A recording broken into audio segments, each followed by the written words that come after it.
क्या स्थिति आपको नजर आ रही है? अभी 10,000 वोटों से पीछे चल रही हैं, अनुप्रिया पटेल भी पीछे चल रही हैं मिर्जापुर से।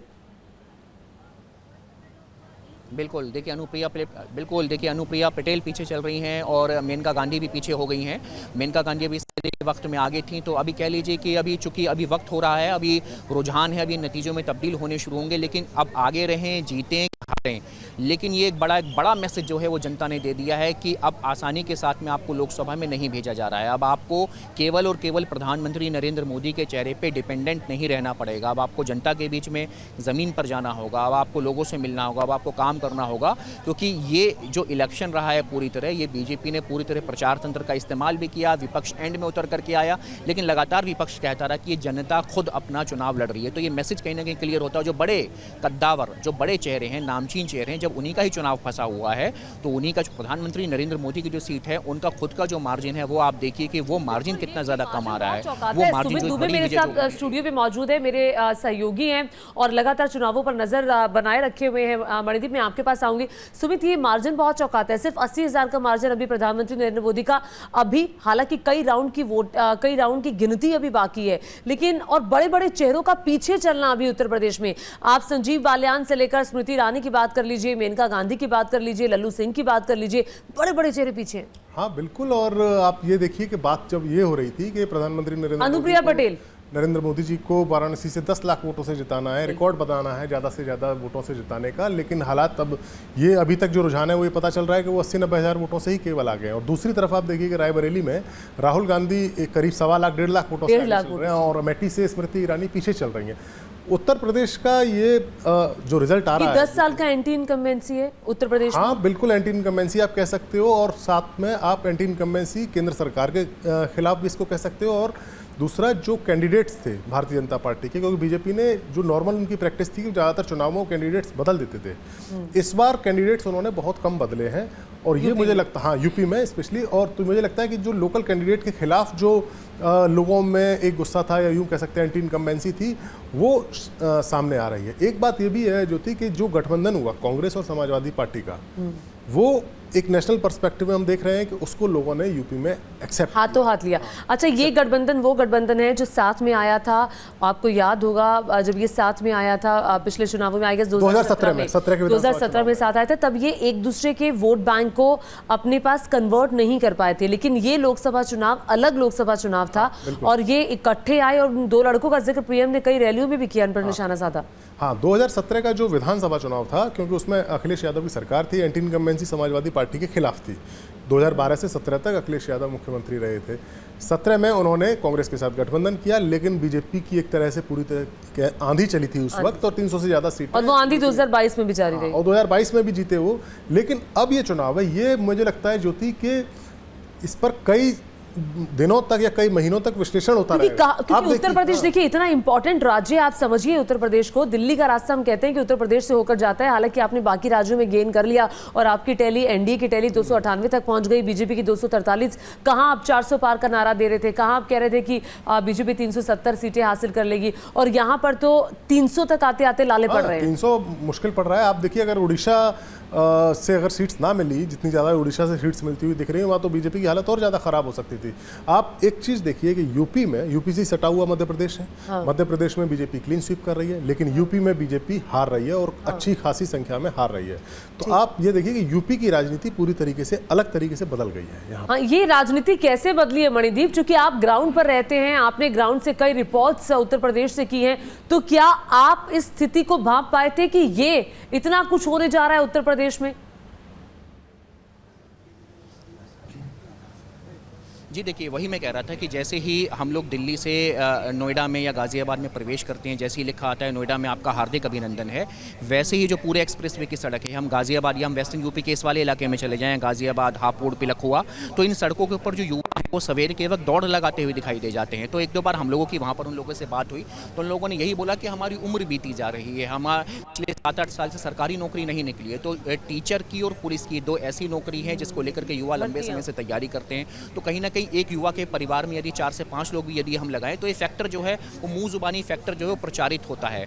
तो ये जो एक फैक्टर था एंटी इनकम्बेंसी का, ये जो एक फैक्टर है कि सरकार को लेकर के एक नाराजगी, जो एक नाराजगी, तुझे एक अंडर करंट था कि पब्लिक बता नहीं रही थी, बीजेपी बीजेपी का वोटर तो वोकल था, लेकिन वो जो वोटर जो नाराज़ था, जो अपना उनका ही वोटर है, वो वोटर जो नाराज़ था, उसने कहाँ जा करके बटन दबाया है, उसी बटन दबाने का ये नतीजा है कि बीजेपी को जो है कह सकते हैं कि एक एंटी इनकम्बेंसी की बड़ी एक जो लकीर है उसका सामना उत्तर प्रदेश में करना पड़ रहा है। क्योंकि जिस तरीके के प्रदर्शन को लेकर के बीजेपी चल रही थी, आपके पास राम मंदिर है, आपके पास प्रधानमंत्री नरेंद्र मोदी का चेहरा है, आपके पास मुफ्त राशन है, मोदी जी ने कहा भी था कि हम लोग आएंगे तो मुफ्त राशन हमारा जारी रहेगा, आपके पास योगी आदित्यनाथ हैं, आपके पास लॉ एंड ऑर्डर है, आपके पास यूपी पुलिस है, आपके पास मथुरा काशी जैसे मुद्दे हैं। इसके बावजूद नतीजा क्या होता है, आपके पास है सब कुछ, लेकिन नतीजा क्या हो रहा है कि आपके पास में इतने सीटों का आपको नुकसान होता हुआ दिखाई दे रहा है। खुद प्रधानमंत्री इतने कम मार्जिन से आगे चल रहे हैं, मुख्य जो लोग हैं, मुख्य जो चेहरे हैं वो फंसे हुए दिखाई दे रहे हैं। यानी अब जनता नाराज है, तभी तो ये ऐसे नतीजे आते हुए दिखाई दे रहे हैं। तो आप जिक्र कर रहे हैं राम मंदिर का, सबसे अचंभित करने वाली बात सुमित और मणिदीप ये है कि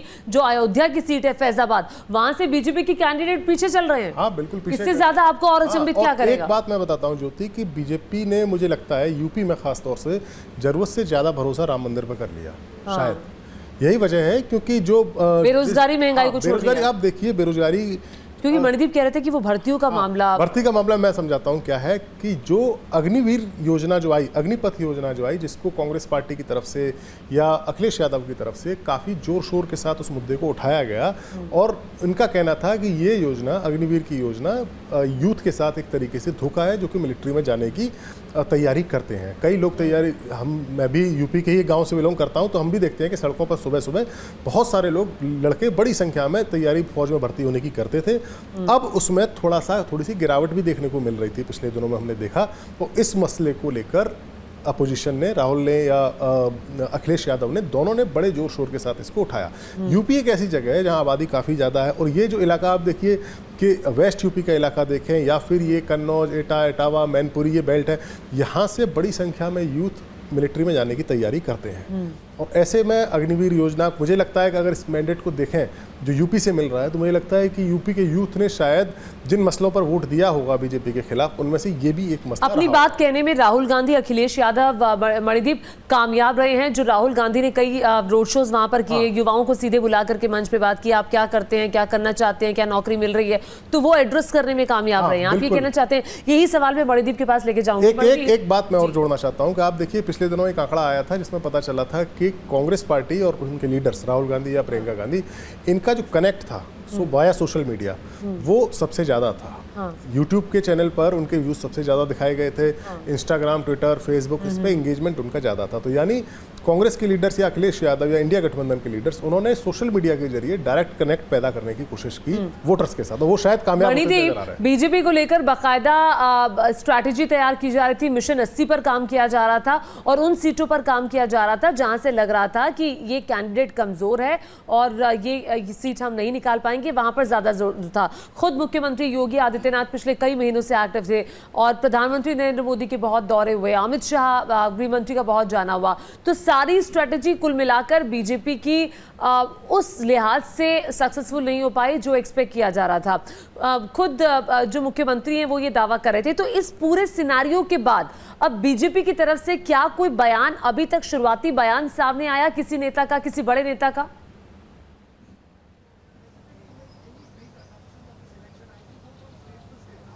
देखिए, बीजेपी अभी पूरी तरह जब रुझान, जब नतीजों में तब्दील होने शुरू होंगे, तब फिर उसके बाद में बीजेपी के जो आधिकारिक जो प्रवक्ता हैं, जो पार्टी लाइन पर जो बोलेंगे, वो लोग तब अपना बोलेंगे। लेकिन अभी कुल मिलाकर के जो हम लोग ऑफलाइन भी, ऑफ कैमरा भी जो हम लोग बात कर रहे हैं, बीजेपी दफ्तर में हम लोग अंदर बैठे हुए हैं, तमाम प्रवक्ता तो अपनी बात रख ही रहे हैं, लेकिन वो लोग भी ये कह रहे हैं कि चौंकाने वाले आंकड़े हैं ये कहीं ना कहीं। और ये जो ओवर कॉन्फिडेंस हो गया था हम लोगों को कि भाई उत्तर प्रदेश से खासकर ये जो ओवर कॉन्फिडेंस है, उसी का नतीजा है कि इस तरीके का जो आंकड़ा है वो सामने आ रहा है, आने वाला आंकड़ा है। और उत्तर प्रदेश अगर इतनी कम सीटें अगर बीजेपी को यहाँ पर देता हुआ दिखाई दे रहा है, तो जाहिर सी बात है कि जो 4-5 बजे तक जो नतीजे स्पष्ट तौर पर सामने आएंगे, उसमें जो आंकड़ा होगा वो बीजेपी के लिए अत्यंत अलर्ट मोड वाला आंकड़ा होने वाला है। क्योंकि आपके पास प्रधानमंत्री नरेंद्र मोदी हैं, वाराणसी की सीट है, जैसा कि मैंने कहा, योगी आदित्यनाथ हैं, आपके पास राम मंदिर है। तो ये तमाम ऐसे फैक्टर्स के बावजूद, जो मैं तो ये भी एक मुख्य फोकस बिंदु यहाँ पर कहूँगा कि जिस हिसाब से अखिलेश और राहुल ने लोगों को एड्रेस किया, जिस हिसाब से उनकी रैलीज में भीड़ आई, तो जो भी सीटें अभी बची हुई भी बीजेपी के पास में आ रही हैं उत्तर प्रदेश के अंदर, जो सीटें आ भी रही हैं वो सीटें भी राम मंदिर और प्रधानमंत्री के चेहरे के चलते ही आ रही हैं। अगर ये चेहरे राम मंदिर और प्रधानमंत्री का चेहरा और बीजेपी की इतनी मेहनत नहीं होती तो भी आप सोचिए कि क्या वहाँ पर हालात उत्तर प्रदेश के अंदर बीजेपी के होने जा रहे थे। तो ऐसे में बीजेपी को कहीं ना कहीं अब अलर्ट मोड पर रहना होगा। प्रभारी बनाए गए, पार्टी के अंदर अंदरूनी तौर पर बातचीत हुआ करती थी कि भाई नाम लेकर के, नाम तो हम यहाँ नहीं ले सकते, कि ऐसे प्रभारी बनाए गए हैं, ऐसे पर्यवेक्षक बनाए गए हैं जो किसी दूसरे प्रदेश के हैं, किसी दूसरे प्रदेश के हैं। तो हवा हवाई बहुत सारी चीज़ें चल रही थी, चीज़ों में विरोध था, लेकिन सबसे महत्वपूर्ण, चलिए वो तो पार्टी लाइन की अपनी सैद्धांतिक बातें, पार्टी की अपनी बताइए, अनुप्रिया पटेल अब से थोड़ी देर पहले सामने आई थी, उन्होंने जीत का साइन भी बनाया था, विक्ट्री साइन उन्होंने दिखाया, और अभी अनुप्रिया पटेल मिर्जापुर से पीछे चल रही हैं। तो अपना दल की अनुप्रिया पटेल भी अपनी जीत को लेकर आश्वस्त थी, उनके लिए भी बहुत बड़ा झटका है सुमित। हाँ बिल्कुल, उनके लिए बहुत बड़ा झटका। और मिर्जापुर की जो सीट थी वो काफ़ी ज़्यादा चर्चा में भी रही थी। राजा भैया को लेकर भी चर्चा काफ़ी ज़्यादा हुई थी। राजा भैया को सपोर्ट, उनके साथ उनका एक वर्बल ड्यूएल भी हुआ था, उन्होंने कुछ बयान किया था, फिर राजा भैया ने उसका जवाब दिया था। तो ये सारी चीज़ें चुनाव में होती हैं। एक बात मैं ज्योति कहना चाहूँगा कि जो गठबंधन ने इस बार काम किया है, कांग्रेस और समाजवादी पार्टी के गठबंधन ने, वो यूपी के इलेक्शन के रिजल्ट में साफ साफ दिख रहा है, क्योंकि यूपी में गठबंधन को इस तरह से एक्सेप्ट किया गया है। मैं कई पिछले इलेक्शन देख रहा हूँ यूपी के, उसमें कोई गठबंधन बनता है उसको ज़्यादा ऐसे इस तरीके से जनता हाथों हाथ नहीं लेती। आप देखिए, आपने बात करी अभी 2017 में कांग्रेस और समाजवादी पार्टी के गठबंधन की, उसको बुरी तरह हार मिली। 2019 के लोकसभा चुनाव में सपा बसपा के बीच में गठबंधन हुआ था, तो कोई ज़्यादा कामयाबी नहीं मिली, बस 15 सीटों पर ही कामयाबी मिल सकी। लेकिन यहाँ ये जो गठबंधन हुआ, इस गठबंधन के होने से पहले कई सारे विवाद हुए थे, हमने कवर भी किया था कि लोग बात कर रहे थे कि भाई अखिलेश यादव ने लिस्ट मांग लिएगा, आखिरकार कौन से ऐसे कैंडिडेट हैं जो आप देना चाहते हो, आपके पास जीतने वाले कैंडिडेट नहीं है, इतने से ज़्यादा सीटें हम नहीं देंगे, इतनी सीटें नहीं देंगे। लोग कह रहे थे कांग्रेस से आखिरकार अखिलेश को फायदा क्या होगा, अखिलेश यादव कांग्रेस को सीटें देकर अपना ही घाटा कर रहे हैं बिहार में। देखिए, मैं ये कह रही हूँ कि अगर 17 सीटें कांग्रेस पार्टी को दी थी और इन 17 से भी 7 या 8 सीटें में कांग्रेस पार्टी आगे, हाँ, तो ये तो कांग्रेस पार्टी का गेन। आप याद कीजिए वो वक्त 2009 का, जब 21 सीटें कांग्रेस पार्टी ने हासिल की थी, उसके बाद कांग्रेस का ग्राफ नीचे होता हुआ अब ये बढ़ रहा है। हालांकि बीजेपी की सीटें और कांग्रेस पार्टी की सीटें और अखिलेश यादव की सीटें जो हैं, अखिलेश यादव बहुत गेन करते हुए दिखाई दे रहे हैं और बीजेपी को बड़ा नुकसान होता हुआ नजर आ रहा है। हाँ बिल्कुल, और ये मुझे लगता है गठबंधन का फायदा है। शायद मुझे लग रहा है, अगर मैं गलत नहीं हूं तो शायद हो सकता है कि अखिलेश यादव समाजवादी पार्टी की हिस्ट्री में थर्ड लार्जेस्ट पार्टी, हाँ, इस समय थर्ड लार्जेस्ट पार्टी दिख रही है और हिस्ट्री में सबसे ज्यादा सीट पाने वाले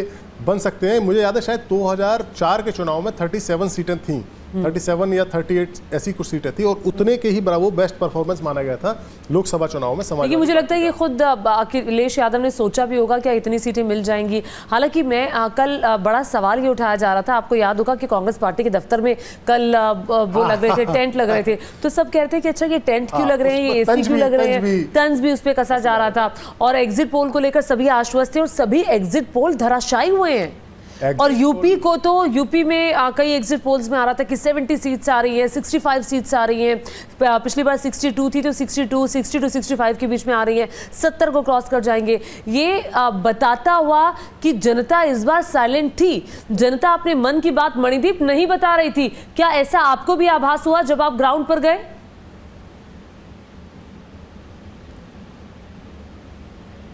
देखिए, वही मैंने कहा कि इस बार बीजेपी का वोटर जो था वो काफ़ी हद तक वोकल था, और लेकिन जो वोटर साइलेंट था, जो कह रहा था कि हाँ मोदी जी तो हैं ठीक, लेकिन तो जो लेकिन के आगे, जो बिंदु के आगे जो बातचीत शुरू हो रही थी, क्योंकि कुछ लोगों ने कहा, मतलब कुछ युवा थे मथुरा शहर के, उन लोगों ने कहा था कि हम भारत, मतलब बोलना चाहिए कि हम भारत माता का की जय बोलकर क्या करेंगे यदि हमारी ही माँ जो है घर के अंदर भूखी रहेगी। तो एक ऐसा बयान था, इस बयान से मैं एकदम चौंक गया। तो भी दिखाई दे रही है,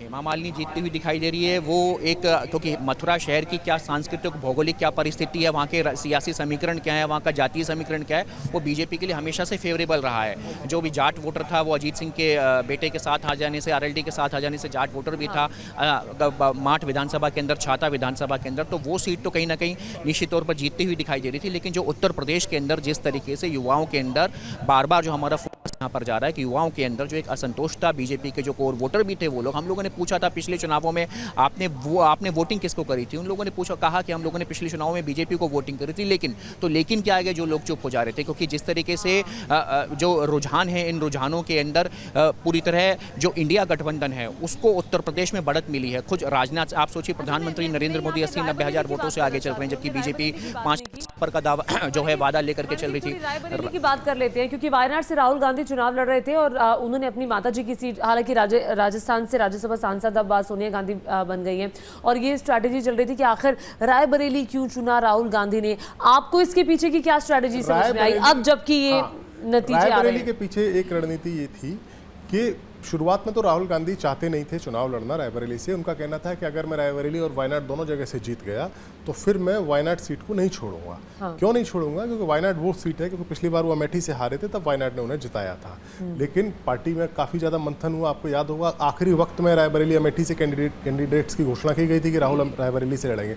रायबरेली सीट जो है वो एक तरीके परंपरागत सीटें दोनों हैं, लेकिन चूंकि रायबरेली की सीट उनकी माँ के द्वारा खाली की गई थी और कांग्रेस पार्टी की अध्यक्ष रही लंबे समय तक सोनिया गांधी, तो एक तरीके से ये एक मैसेज भी था कि कांग्रेस पार्टी में गांधी परिवार के वारिस राहुल गांधी ही हैं। ये भी चर्चा थी पहले कि अमेठी या रायबरेली दोनों भाई बहन लड़ेंगे, लेकिन प्रियंका गांधी ने चुनाव नहीं लड़ा। मथुरा की एक बात मैं बता दूं, हम लोग जो डिस्कस कर रहे थे, बीजेपी ऐसा नहीं है कि इस चुनाव में सीरियस नहीं थी। बीजेपी इस चुनाव में यूपी की एक सीट के लिए जान लगा रही थी। हाँ बिल्कुल। मथुरा का जो एक क्वेश्चन है जो हमारे संवाददाता फटाफट से बस कर दीजिए, फिर बिहार की बात करेंगे। हाँ, कि मथुरा में जाट वोटर काफी संख्या में है, 4 लाख से लेके 5 लाख के बीच में जाट वोटर्स हैं। हेमा मालिनी 2 बार से वहाँ सांसद है।